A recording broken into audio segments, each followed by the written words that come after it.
नमस्कार बच्चों, कैसे हैं आप सब। आशा करती हूँ आप सभी अच्छे होंगे, स्वस्थ होंगे, खुश होंगे और अपनी पढ़ाई भी अच्छे से कर रहे होंगे। जैसा कि आप सभी जानते हैं, मैं हूँ आपकी हिंदी की अध्यापिका और मैं स्वागत करती हूँ आप सभी का आईसीटी वर्चुअल क्लासरूम में। और आज हम यहाँ पर एकत्रित हुए हैं पढ़ने के लिए क्लास 9th की हिंदी। क्लास 9th की हिंदी में हम यहाँ पर पढ़ रहे हैं आपकी क्षितिज पाठ्य पुस्तिका भाग 1 का चैप्टर मेघ आए। तो देखिए, ये हमारी एक कविता है और इससे पहले हमने यहाँ पर ग्रामश्री जो हमारी कविता है वो पढ़ी थी और उसमें भी लगभग हमारे सारे के सारे जो काव्यांश थे वो कंप्लीट हो गए थे। केवल लास्ट जो काव्यांश था उसको हमने पढ़ना था और साथ ही हमने पाठ से जुड़े हुए प्रश्न उत्तर यहाँ पर डिस्कस करने थे। तो आप सभी को मैंने होमवर्क दिया था कि आप उस काव्यांश को घर पर पढ़ें और उस पाठ से जुड़े हुए प्रश्न उत्तर करने की कोशिश करें और कोई भी डाउट हो तो उसे नेक्स्ट सेशन में जरूर क्लियर करें। तो इस तरह से आप सभी ने अपना होमवर्क किया होगा और जैसे कि मैं आप लोगों से हमेशा कहती हूँ, परीक्षाएं नजदीक है, अब आपको सारा काम भी कंप्लीट करना है और साथ ही अपनी पढ़ाई भी शुरू कर देनी है और जो भी अपने डाउट्स हैं वो भी आपने क्लियर करते रहने हैं हमसे। अब देखिए, यहाँ पर आपकी दो बुक है, आपकी क्षितिज पाठ्य पुस्तिका और उसके बाद आपकी कृतिका पाठ्य पुस्तिका। तो इन दोनों पाठ्य पुस्तिकाओं में कोई भी चैप्टर यदि आपको ऐसा लगे कि जिसमें आपको डाउट हो वो क्लियर करें, बाकी हम आपको यहाँ पर हिंदी व्याकरण से जुड़े हुए टॉपिक्स आगे कंटिन्यू करते रहेंगे। तो देखिए, हमारे चैप्टर्स कुछ ही यहाँ पर शेष रह गए थे जिनमें हमारी एक कविता और है मेघ आए। तो इसको आज हम पढ़ेंगे। तो ये बहुत ही सुंदर कविता है आपकी क्षितिज पाठ्य पुस्तिका, जिसके कवि हैं सर्वेश्वर दयाल सक्सेना जी। तो यहाँ पर देखिए, सर्वेश्वर दयाल सक्सेना जी के बारे में थोड़ा सा दिया गया है, उनका जीवन परिचय यहाँ पर थोड़ा सा दिया गया है, तो उसको पहले से पढ़ लेते हैं। बाकी तो आपका पूरा का पूरा जो जीवन परिचय है वो आपकी पाठ्य पुस्तिका में दिया गया है। आप उसमें से सारी चीजें पढ़ सकते हैं, सारी चीजें आप उसमें से लिख सकते हैं इस जीवन परिचय से जुड़ी हुई। तो देखिए, सबसे पहले यहाँ पर कवि हैं सर्वेश्वर दयाल सक्सेना जी। नाम है सर्वेश्वर दयाल सक्सेना। जन्म हुआ था 15 सितंबर 1927। निधन हुआ था 24 सितंबर 1983। जन्म स्थान जिला बस्ती, उत्तर प्रदेश, भारत। उसके बाद प्रमुख कृतियां यहाँ पर बताई गई हैं, कांट की घंटियां, बांस का पुल, गर्म हवाएं। और देखिए, इनको जो अलग अलग तरह के पुरस्कार मिले वो अलग अलग रचनाओं के लिए मिले। जैसे कविता संग्रह जैसे खूंटियों पर टंगे लोगों के लिए इन्हें साहित्य अकादमी पुरस्कार मिला, यानी कि जिसमें इनका पूरा का पूरा कविता संग्रह है खूंटियों पर टंगे लोग, उसके लिए इन्हें साहित्यिक अकादमी पुरस्कार मिला। और इसके साथ ही प्रतिष्ठित सम्मान और पुरस्कार से इन्हें विभूषित किया गया। तो इस तरह से यहाँ पर केवल छोटा सा जीवन परिचय, यानी कि केवल छोटा सा एक परिचय दिया गया है सर्वेश्वर दयाल सक्सेना जी का। बाकी का आप अपनी पाठ्य पुस्तिका से पूरा का पूरा जीवन परिचय पढ़ सकते हैं, समझ सकते हैं। अब देखिए, यहाँ पर जो इनकी कविता है, ये जो कविता है ये बहुत ही सुंदर कविता यहाँ पर इनकी दी गई है। कविता का नाम है मेघ आए। मेघ आए जो हमारी कविता है, ये जिस तरह से आपने हमारी इससे पहले की कविता पढ़ी थी जिसका नाम है ग्रामश्री, और उस कविता से थोड़ा सा मिलती जुलती है, यानी कि ये भी सेम एक ग्रामीण परिवेश, ग्रामीण वातावरण के बारे में यहाँ पर बताया गया है। अब देखिए, उसमें क्या था, ग्रामीण जो एक हमारा एनवायरमेंट था, ग्रामीण परिवेश जो था, वातावरण जो था, गांव के खेत खलिहान जो थे, हरियाली जो थी और गांव की फसलें जो थी, गांव में जो ऋतुएं हैं उनका किस तरह से सुंदर स्वागत होता है, कैसे वहां पर किस तरह से सुंदरता छा जाती है, वहां की हरियाली और इन सब चीजों के बारे में बताया गया था। फसलों के बारे में बताया गया था, जो अलग अलग टाइम पे अलग अलग तरह की फसलें होती है, फलों के बारे में बताया गया था, फूलों के बारे में बताया गया था। तो वो पूरा का पूरा जो आपका चैप्टर था वो बिल्कुल एक अलग तरह का चैप्टर था, यानी कि ग्रामीण वातावरण का यहाँ पर एक तरह से बताया गया था कि किस तरह का एक गांव का वातावरण होता है, किस तरह का वहां पर आपको दृश्य देखने को मिलता है। ठीक है, तो इसमें क्या बताया है, इसमें भी ग्रामीण परिवेश की बात की है। और जब जब गांव में लोग रह रहे होते हैं और उसके बाद कोई इंसान जब शहर से वहां पर आता है, ठीक है, गांव से शहर, गांव में शहर से जब कोई आता है तो किस तरह का गांव का माहौल रहता है, कैसे लोग खुश होते हैं, कैसे कुछ लोग जो है शर्माते हैं या कुछ उनका स्वागत करते हैं। तो उस तरह का यहाँ पर एक बहुत ही सुंदर चित्रण यहाँ पर किया है। और मेघों का मानवीयकरण किया गया है। मेघ यानी कि जो बादल हैं उनका मानवीयकरण किया गया है। बहुत ही प्यारी सी कविता है, बहुत ही सुंदर सी कविता है। कल्पना करेंगे तो ऐसा लगेगा कि सचमुच हम भी उसी स्थान पर पहुंच गए हैं और हम भी इसी तरह से स्वागत कर रहे हैं बरस, जो एकदम गरजने के लिए, बरसने के लिए तैयार जो बन ठन के आए हुए हैं मेघ, उनका। तो देखिए, शुरू करते हैं अपनी कविता को पढ़ना। पंक्तियां। मेघ आए बड़े बन ठन के संवर के, मेघ आए बड़े बंठन के संवर के। तो देखिए, जब हम बंठन के संवर के जाते हैं तो इसका मतलब क्या होता है, या तो हम किसी पार्टी में जा रहे हैं, या हम कहीं किसी फंक्शन में जा रहे हैं, किसी शादी में जा रहे हैं, ठीक है।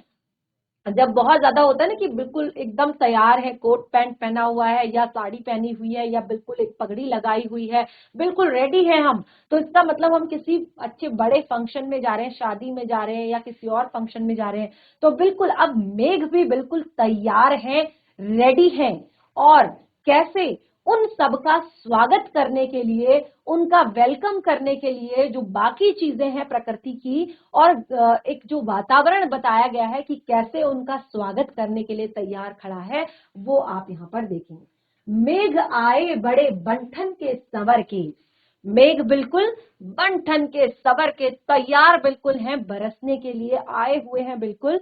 और आगे आगे नाचती गाती बयार चली। आपने देखा होगा ना, बिल्कुल यहाँ पे मेघ का वर्णन जैसे एक दूल्हा होता है ना, सज धज के तैयार होता, बिल्कुल तैयार है जो, और उसके आगे बारात, बिल्कुल बहुत सारे लोग जो है, खास तौर पर उसकी बहनें, उसकी भाभियां, उसकी चाचियां जो है तैयार होकर बिल्कुल आगे, बारात के आगे जो है डांस कर रही है। तो बिल्कुल यही है, यानी कि पीछे दूल्हा जो है सज धज कर तैयार बैठा है, अपनी दुल्हन को लेने के लिए जा रहा है, और आगे से जो है उसकी बहनें और भाभियां और बाकी लोग जो है क्या कर रहे हैं, डांस कर रहे हैं, नाच रहे हैं। तो बिल्कुल वही है, मेघ यहाँ पर बिल्कुल सजकर तैयार होकर आ गए हैं और आगे आगे नाचती गाती बयार चल रही है। आपने देखा होगा बयार यानी कि हवा। तो आपने देखा होगा कि जब भी बारिश का मौसम होता है, यानी कि बिल्कुल बारिश आने वाली है, बिल्कुल आसमान रेडी है अब बरसने के लिए, उस टाइम पे आप देखिएगा कि हवा चलना शुरू हो जाती है। तो कहते हैं बिल्कुल हवा चल रही है, तो इसका मतलब अब बारिश आने ही वाली है। और कभी कभी तो आपने देखा होगा कि हवा के साथ ही तेज बौछारें भी शुरू हो जाती हैं बारिश की, ठीक है। दरवाजे खिड़कियां खुलने लगे गली गली। अब देखिए, कोई बारात जब गली गली से गुजरती है, खास तौर पर जहां पर सजा धजा दूल्हा चल रहा हो और उसके आगे बहुत सारे लोग डांस कर रहे हो, तो सारे लोगों के दरवाजे खिड़कियां खुल जाती हैं बारात को देखने के लिए। तो बिल्कुल अब जो है, जैसे ही बयार चलना शुरू होती है, तेज हवा चलना शुरू हो जाती है, तो उस हवा से सारे खिड़की दरवाजे लोगों के खुल जाते हैं। तो क्या कहा है, दरवाजे खिड़कियां खुलने लगे गली गली। और जो गली गली में दरवाजे खिड़कियां जो लोगों के हैं, जो सिर्फ ऐसे ही लुढ़का कर बंद किए गए हैं, वो अब हवा से अपने आप खुलने लगे हैं। पाहुन ज्यों आए हो गांव के शहर, गांव में शहर के। और ये पूरा वातावरण ऐसा लग रहा है, पाहुन, पाहुन यानी कि शहर में रहने वाले मेहमान। देखिए, एक तो मैंने यहाँ पर इस तरह का वर्णन किया आपको, और दूसरा मैंने क्या बताया था कि जब शहर से कोई लोग हमारे घर में आते हैं, ठीक है, बाहर का कोई, बाहर रहने वाला जो काफी टाइम से बाहर रह रहा हो, और जब वो घर में आते तो आपने गाँव आते हैं, तो आपने देखा होगा उनके पास भी खूब सारा सामान रहता है। और वो बिल्कुल एकदम, क्योंकि जब हम घर में रहते तो हमारे कपड़े अलग होते हैं और हमारे बाल बिल्कुल बिखरे हुए होते हैं, या कोई भी इंसान ऐसे घर में बिल्कुल अच्छे कपड़े या बाल बनाकर ऐसे नहीं रहता, ठीक है। तो क्योंकि गांव का वातावरण है, तो गांव में भी एक सामान्य सा माहौल रहता है, तो सब बिल्कुल ऐसे ही बने हुए हैं। लेकिन जो शहर से आए हुए लोग हैं वो बिल्कुल टिप टॉप हैं, अच्छे अच्छे, उन्होंने फॉर्मल अच्छे कपड़े पहने हुए हैं, हाथ में वीआईपी लिया हुआ है, घड़ी पहनी हुई है, महंगा सा मोबाइल लिया हुआ है, आंखों पर काला चश्मा लगाया हुआ है, तो बिल्कुल आ रहे हैं वो सज धज के। तो ऐसा लग रहा है कि पाहुन ज्यों आए हो गांव, गांव में शहर के। के, और ये ऐसा लग रहा है जैसे कोई गांव में शहर के कोई मेहमान जो है आ रहे हों। मेघ आए बड़े बन ठन के सवर के, और इस तरह से मेघ जो है बड़े बन ठन के सवर के आ रहे हैं। तो देखिए क्या अर्थ है इसका। कवि कहते हैं कि बादल बड़े सज धज के और सुंदर वेश धारण करके आ रहे हैं, और उनके आगे आगे नाचती गाती हुई हवा चल रही है, और इन सुंदर मेघों को देखने के लिए गली गली में दरवाजे खिड़कियां खुलने लगी हैं, और ऐसा लगता है जैसे शहर के मेहमान सज धज कर आए हों। अब देखिए शहर के जो मेहमान आते हैं ना, जब किसी के घर में मेहमान आते हैं खास तौर पर शहर से, और जब उनके हाथ में ढेर सारा सामान होता है और बिल्कुल काला चश्मा लगाकर, घड़ी पहनकर, महंगा सा मोबाइल लेकर जब वो आ रहे होते तो सारे लोग उन्हें झांक झांक कर देखते, अच्छा ये इनके घर में मेहमान आ रहे हैं, तो सारे लोग उन्हें देखते रहते हैं। तो बिल्कुल वही हो रहा है, इस प्रकार से मेघ जो है बंधन के संवर के आ रहे हैं।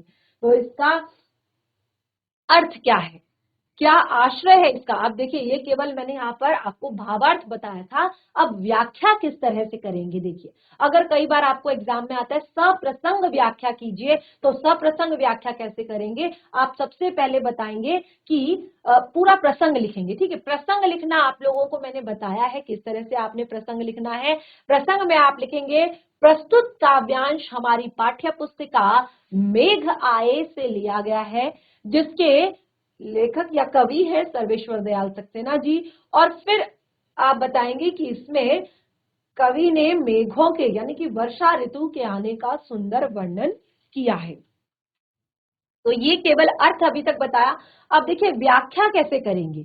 व्याख्या में क्या कहेंगे आप कि वर्षा ऋतु अब आने वाली है, ठीक है, वर्षा ऋतु आ गई है, और वर्षा ऋतु जब आती है तो पूरा का पूरा आकाश जो है बादलों से भर जाता है, और तेज तेज हवा चलने लगती है, और लोग भी, क्योंकि लोग अभी तक भीषण गर्मी से जूझ रहे हैं, और वो भी अब वर्षा की प्रतीक्षा में अपने खिड़की दरवाजे खोल लेते हैं। अरे वाह, आज तो बारिश आने वाली है, थोड़ा सा मौसम ठंडा हो जाएगा, ठीक है। इस तरह से वो अपने घर के दरवाजे और खिड़कियां खोल देते हैं, और चारों तरफ ऐसा खुशनुमा वातावरण हो जाता है, और सबको बारिश होने की चाह होती है। अभी जैसे सर्दियों में भी होता है ना, जो विंटर मॉनसून होता है, सर्दियों में जो बारिश होती है उसके लिए भी सबको बहुत बेसब्री से इंतजार होता है, क्योंकि जो फसलें होती हैं और क्योंकि जो सूखी ठंड होती है वो बहुत ज्यादा बीमारियां लेकर आती है, और थोड़ा सा अगर बारिश हो जाए, जो विंटर मॉनसून है वो थोड़ा सा बरस जाए, तो थोड़ा मौसम सही हो जाता है, अच्छा हो जाता है, और जो चारों तरफ धूल धक्कड़ है वो थोड़ा सा बैठ जाती है। और फसल के लिए सबसे अच्छा होता है, जो गेहूं की फसल खेत में बोई हुई है उसके लिए काफी अच्छा होता है। तो सबको जो है बादल का, बारिश का क्या होता है, इंतजार होता है। इस तरह से सब क्या कर रहे हैं, वेट कर रहे हैं उन सज धज के आए हुए बादलों का। तो देखिए ये हमने पहला काव्यांश यहाँ पर पढ़ा, और मैंने इसकी सप्रसंग व्याख्या भी आप लोगों के लिए कर दी, और अर्थ भी क्लियर कर दिया, और मैं आशा करती हूँ कि आप सभी को अच्छे से समझ आ रहा होगा। अब देखिए इसमें काव्य सौंदर्य, आपको आप जब भी कोई भी अर्थ यहाँ पर बताते हैं, किसी चीज की भी व्याख्या जब आप करते हैं, तो उसमें आपको काव्य सौंदर्य भी देना पड़ता है कि क्या कुछ विशेष है इन पंक्तियों में, ठीक है। तो आप देखिए इसको नोट जरूर कर लीजिएगा। सबसे पहले तो यहाँ पर प्रकृति का मानवीयकरण किया गया है, पूरी की पूरी प्रकृति का मानवीयकरण किया गया है। कैसे, सबसे पहले बादलों का मानवीयकरण किया गया है, उसके बाद देखिए नाचती गाती बयार चली, ठीक है। नाचती गाती बयार यानी कि कोई इंसान ही होगा जो नाचता गाता हुआ जाएगा, तो उसका भी मानवीयकरण किया गया है, यानी कि हवा का भी मानवीयकरण किया गया है। और उसके बाद आप आगे चीजें देखेंगे ना, तो उसमें आपको बहुत सारी चीजें यहाँ पर ऐसे दिखेंगी कि इसमें ज्यादा मानवीयकरण अलंकार आपको दिखाई देगा, ठीक है। और दूसरा, भाषा चित्रात्मक और प्रवाहपूर्ण है, और कविता में नवीनता और ताजगी है। भाषा जो है चित्रात्मक है, यानी कि हम इमेजिन कर सकते हैं, और साथ ही प्रवाहपूर्ण है, और उसमें नवीनता है, ठीक है। और देखिए आगे आगे और गली गली में पुनरुक्ति प्रकाश अलंकार है। बन ठन और नाचती गाती जैसे शब्द युग्मों के कारण कविता में गति आई है। बन-ठन संवर के, ठीक है। अब देखिए बन-ठन ये क्या है, युग्म है। नाचती गाती, जब इस तरह का डैश होता है तो वो क्या होता है, एक युग्म होता है, किसी भी शब्द का एक जोड़ा होता है, ठीक है।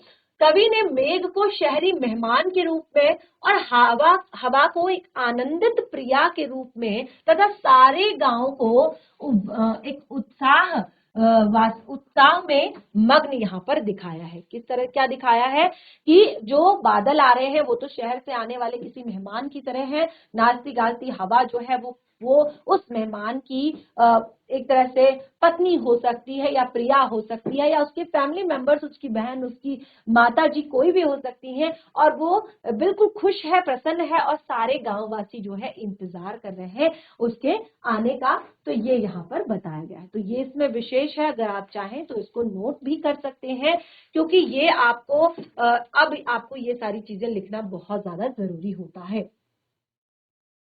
अगला काव्यांश, GIC Matiyali. Yes ma'am, good morning. Very good morning बच्चे। कौन सी क्लास के बच्चे हैं आप? 10th। 10th। सारे बच्चे 10th के हैं जितने यहाँ पर बैठे हुए हैं? नहीं, 9th। तो बच्चे आप 10th क्लास के बच्चे, तो यहाँ से 10th आपकी 10th क्लास भी चल रही है और आपका पेपर सॉल्व यहाँ से कराया जा रहा है, तो आपको उस क्लास में बैठना चाहिए अगर आप 10th के हैं तो। अगर आप देखिए, तो यहाँ पे 9th भी है, 9th के बच्चे भी हैं कुछ? Yes ma'am, yes ma'am. Okay, चलिए चलिए तब ठीक है। जो 9th के बच्चे हैं, 9th के बच्चे को माइक दीजिए बच्चा, 9th क्लास के बच्चे को माइक देंगे। बच्चे आपने ये चैप्टर पहले क्लास में पढ़ा है? नहीं मैम। तो अभी आप ध्यान पूर्वक पढ़ेंगे और आपको समझ आ रहा है जो यहाँ से पढ़ रहे हैं हम? Yes ma'am. चलिए, तो अभी एक बार रीड कीजिए जरा, अगले काव्यांश को जरा रीड कीजिए एक बार। और जो ये गर्ल्स बैठी हुई हैं, ये क्या 9th क्लास की हैं? जो पीछे गर्ल्स हैं आपके? एक है मैम। अच्छा, बस एक गर्ल है जो 9th क्लास की है, बाकी सब 10th के हैं। चलिए कोई बात नहीं, एक बार रीड कीजिए आप ये पंक्तियां रीड कीजिए, क्योंकि जब आपने क्लास में नहीं पढ़ा है तो ये बहुत ही ज्यादा जरूरी है आपको पढ़ने के लिए। अब आपकी परीक्षाएं नजदीक हैं और चैप्टर कंप्लीट करना है हमने। चलिए। पेड़ झुक जाने लगे गर्दन उचकाए, आंधी चली धूल भागी, घाघर उठाए बाकी चितवन उठा, नदी ठीठकी घूंघट सरके, मेघ आए बड़े बन-ठन के संवर के। गुड।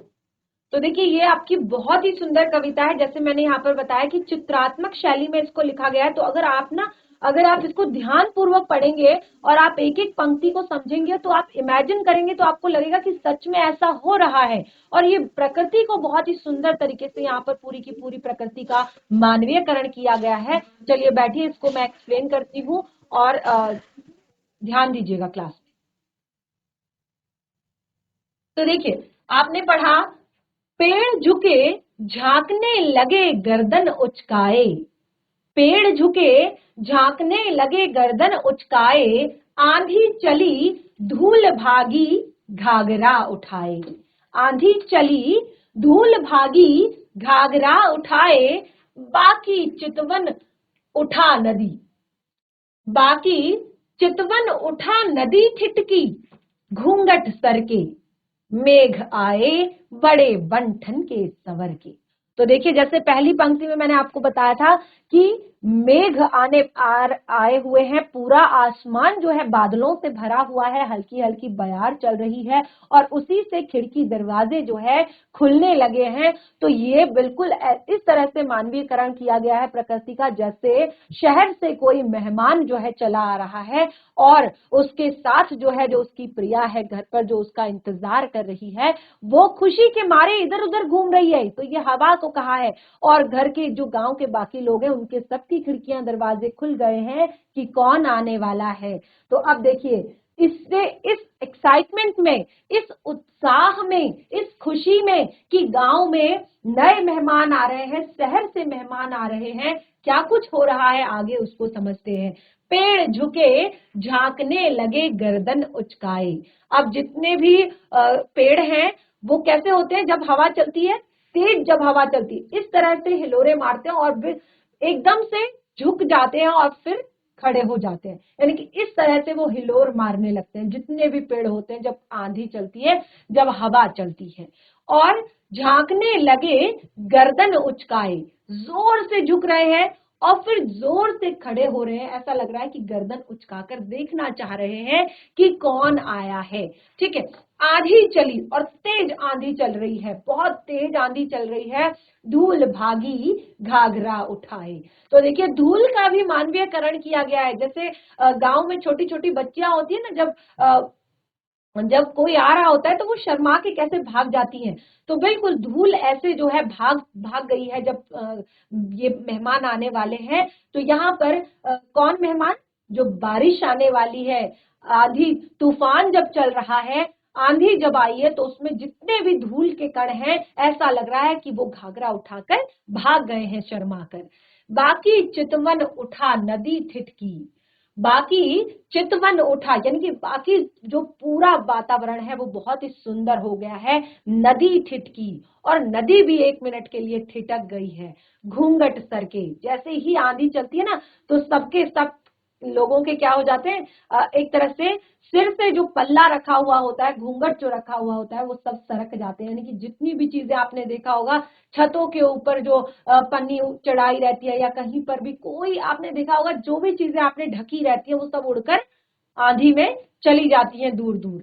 मेघ आए बड़े बन ठन के सवर की। तो किस तरह से मेघों के आने का सुंदर यहाँ पर वर्णन किया है। तो देखिए भावार्थ में पढ़ते हैं, कवि कहते हैं बादल आकाश में सज धज कर आ गए हैं, जो हमने शुरुआत में ही पढ़ा कि मेघ आए बन ठन के सवर के। मेघ बिल्कुल तैयार हैं बरसने के लिए और ऐसा लग रहा है कि बिल्कुल तैयार होकर सज धज कर आ चुके हैं। और उधर जो है आंधी भी चलने लगी है। क्यों चलने लगी है आंधी, क्योंकि बारिश होने वाली है। तो उससे ठीक पहले आपने देखा होगा तेज आंधी चलती है और पेड़ हवा के कारण ऐसे झुक गए हैं, पेड़ हवा के कारण ऐसे झुक गए हैं मानो गर्दन उचकाकर। जैसे होता है ना कि हमें दिखाई नहीं दे रहा होता है और हम ऐसे देखने की कोशिश करते हैं, ऐसे गर्दन उचकाकर एक दूसरे के ऊपर से, अच्छा नहीं मुझे नहीं दिख रहा है, मुझे नहीं दिख रहा है, इस तरह से गर्दन उचकाकर देखने की कोशिश करते हैं। तो पेड़ बिल्कुल ऐसे ही कर रहे हैं क्योंकि वो बिल्कुल इस तरह से हिल रहे हैं, इस तरह से आंधी चल रही है। ठीक है, मानो वे गर्दन उचकाकर झांकने लगे हैं। धूल ऐसे भाग रही है जैसे कोई ग्रामीण बाला। ठीक है, धूल इतनी तेज भाग रही है, इतनी तेज सरपट हो गई है, जैसे ग्रामीण बाला उत्साह से घाघरा उठाए भाग रही है। और नदी मेघों की तिरछी नजर को देखकर ठिठक गई है। अब देखिए जो जैसे गांव में कोई जब बाहर के लोग आते हैं ना, तो गांव के लोग थोड़ा सा झेप जाते हैं, थोड़ा सा शर्मा जाते हैं, खास तौर पर महिलाएं जो है लंबा घूंघट कर लेती हैं। ठीक है, तो जितनी भी छोटी छोटी बच्चियां हैं, गांव की जो लड़कियां हैं, वो क्या कर रही है, ऐसा लग रहा है जो आंधी को देखकर, आंधी जब चल रही है तो धूल को देखकर जैसे वो छोटी छोटी बच्चियां बिल्कुल शर्मा कर भाग रही हैं वहां से। ठीक है, और कोई बाहर से जब आता है अचानक, जब वो हमारे सामने आ जाता है तो हम बिल्कुल रुक ठिठक जाते हैं, क्योंकि हमें लगता है पता नहीं क्या बोलेगा, हमें बोलना आएगा भी नहीं है।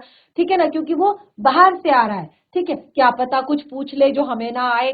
ठीक है, तो इस तरह से मेघों की तिरछी नजर को देखकर नदी ठिठक सी गई है और स्त्रियों ने अपने घूंघट खोल लिए हैं। यानी कि जितनी भी गांव की महिलाएं हैं उनके घूंघट सरक चुके हैं, यानी कि वो देख रही हैं घूंघट उठाकर इस तरह से कि आखिर कौन आया है। और इस तरह से मेघों के बंधन के सवर के आने की बात यहाँ पर की है। तो देखिए हमने यहाँ पर अर्थ आपको क्लियर किया। और जैसे मैंने कहा सप्रसंग व्याख्या। ठीक है, तो सप्रसंग व्याख्या में फिर से आपने वही लिखना है। प्रस्तुत काव्यांश हमारी पाठ्य पुस्तिका क्षितिज भाग 1 के मेघ आए पाठ से ली गई है और इसके कवि हैं सर्वेश्वर दयाल सक्सेना जी। और फिर आप लिखेंगे कि इसमें गांव के मेघों के आने पर जो ग्रामीण वातावरण है उसका सुंदर चित्रण किया है और बहुत ही सुंदर यहाँ पर बात कही गई है। तो क्या कही गई है, देखिए कि मेघ आकाश में सुशोभित हैं और हवा के कारण नीचे जो पेड़ हैं वो झुक रहे हैं, तेज हवा जब चल रही है और ऐसा लग रहा है कि धूल अब और उसके साथ धूल भरी आंधी भी चल चुकी है और ऐसे में नदी का मोड़ बड़ा सुहाना लग रहा है। जो नदी का मोड़ है वो बहुत ही सुंदर लग रहा है, सुहाना लग रहा है और इस तरह से यहाँ पर अगला काव्यांश भी हमारा क्लियर होता है। ठीक है, अब देखिए यहाँ पर आगे इसमें भी हम काव्य सौंदर्य पढ़ेंगे, यानी कि क्या विशेष था इन पंक्तियों में। तो सबसे पहले देखिए प्रकृति का मानवीयकरण किया गया है। ये लाइन तो आप हर जगह लिखेंगे जहां जहां आपको दिखाई देगा और मुझे लगता है कि इस पूरी कविता में प्रकृति का बहुत ही सुंदर तरीके से मानवीयकरण किया गया है। जैसे धूल को कहा गया है कि वो घाघरा उठाए चली है, ठीक है, और यहाँ पर बताया है कि किस तरह से पेड़ गर्दन उचकाए झांक रहे हैं, पेड़ों का भी मानवीयकरण किया गया है। ठीक है, तो एक पंक्ति आपकी जरूर आ जाएगी काव्य सौंदर्य में कि यहाँ पर प्रकृति का मानवीयकरण किया गया है। और दूसरा, पेड़ों का झांकना, धूल का घाघरा उठाकर भागना, नदी का ठिठकना काल्पनिक और नाटकीय प्रयोग है। अब देखिए ये सब हम इमेजिनेशन में ही कर सकते हैं, सच में ऐसा नहीं होता कि धूल घाघरा उठाकर भागे, ठीक है, नदी ठिठक जाए, ठीक है, या पेड़ गर्दन उचकाकर झांके। तो ये सब क्या है, नाटकीयता है और काल्पनिक है। तो इन सब चीजों का भी बहुत अच्छे से यहाँ पर प्रयोग किया गया है। और फिर एक पंक्ति जो आप हर जगह लिखेंगे, चित्रात्मक होने के साथ साथ प्रवाहपूर्ण है और अनुप्रास और लघु शब्दावली के कारण काव्य में गति आई है। तो देखिए यहाँ पर आपको ये लाइन हर एक काव्य सौंदर्य में लिखनी है और ये लाइन हर एक काव्य सौंदर्य में लिखनी है, ठीक है। बाकी आप देखिए ये चीजें भी इसमें काफी हुई है, तो अगर आपको जो जो चीजें लगती है इस तरह से की गई है वो लिखकर आप ये लाइन लिखेंगे, तो यानी कि इतना भी अगर आप लिखते हैं किसी भी काव्यांश के लिए उसके काव्य सौंदर्य में, तो ये काफी होता है उसको स्पष्ट करने के लिए। ठीक है, तो ये आपका यहाँ पर अगला काव्यांश भी क्लियर होता है और मैं आशा करती हूँ कि आप सभी को अच्छे से समझ आ रहा होगा। ठीक है, अगला है, अब देखिए बहुत ही ज्यादा सुंदर शब्द यहाँ पर प्रयोग किए हैं कवि ने। बहुत, अगर देखिए जो आप पढ़ रहे हैं ना, तो बिल्कुल पढ़ते वक्त भी हमें ऐसा लग रहा है कि बहुत ज्यादा उत्साह हमारे अंदर है, एक खुशी हमारे अंदर कि सच में कोई आ रहा है। ठीक है, अब बूढ़े पीपल ने आगे बढ़कर जुहार लगाई, बूढ़े पीपल ने आगे बढ़कर जुहार लगाई, बरस बाद सुध लीनी। क्या कहा, बरस बाद सुध लीनी। बोली अकुलाई लता ओट हो किवार की, बोली अकुलाई लता ओट हो किवार की, हरसाया ताल पानी परात भर के, हरसाया ताल लाया पानी परात भर के, मेघ आए बंठन के सवर के, मेघ आए बंठन के सवर के। तो देखिए अब कितनी सुंदर पंक्तियां हैं यहाँ पर। बूढ़े पीपल ने आगे बढ़कर गुहार लगाई।